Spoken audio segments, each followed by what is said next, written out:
Libertex is an international group of companies whose roots go back to 1997. We've been offering the opportunity for traders and investors to engage the financial markets regardless of where they're located.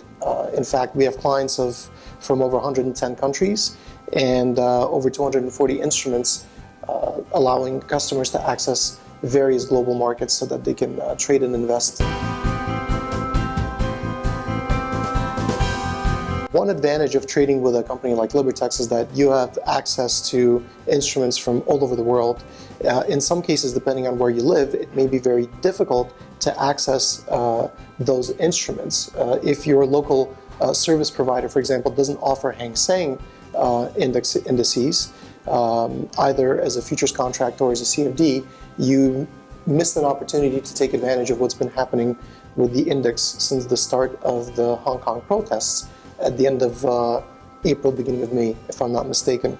The index dropped by a little over 10%, and during that time, you could have, for example, opened a short position using our Hang Seng index, and you could have made a profit as the equity index was dropping while the protest was growing until recently, with the resignation of the mayor, it seemed to have stopped. Before I answer that question, one thing I want to highlight is that of the users that register for our services, we find that over 90% of them have no previous trading experience. So we're the first touch point for millions of clients from all over the world. And we're often their first trading experience. And one of the reasons why new clients choose us is because of the simplicity behind the way that we've designed trading. I've already mentioned that futures contracts can be quite complicated. When you're trading with Libertex, you don't need to understand complicated things like contract specification, expiration date. You don't need to understand how the basis works in trading futures contracts. But there are certain things that experienced traders do that give them an edge in making money consistently over the long run. And we see that with money managers. So one thing I would recommend for new customers is that they take a money manager mentality to their trading. And what that means is you need to understand that you're not only responsible for your funds, but you're responsible for, let's say, a multi-million-dollar fund. Just pretend that whatever your account balance is really a hedge fund, where it's money of people who have entrusted that to you, to your care. So you wouldn't be willing to place a trade that could put, let's say 30% of that account at risk on any given outcome.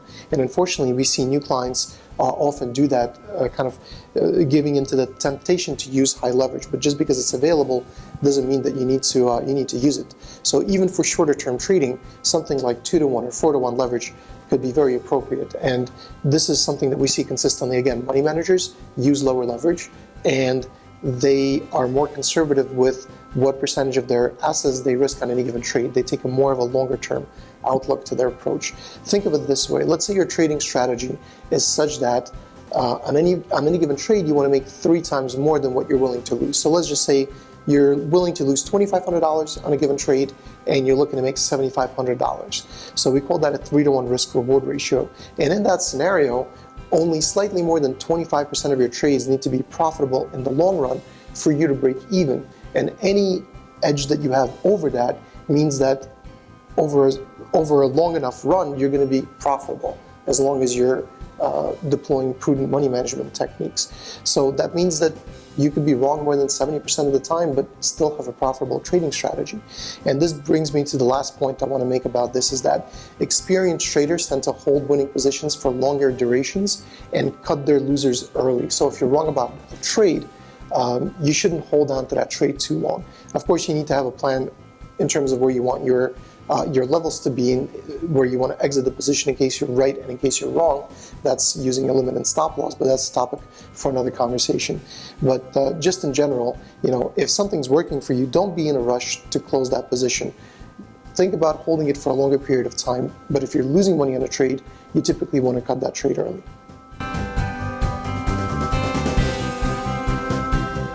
Let's say you're living in Spain, for example, and you're investing in the local Spanish stock market.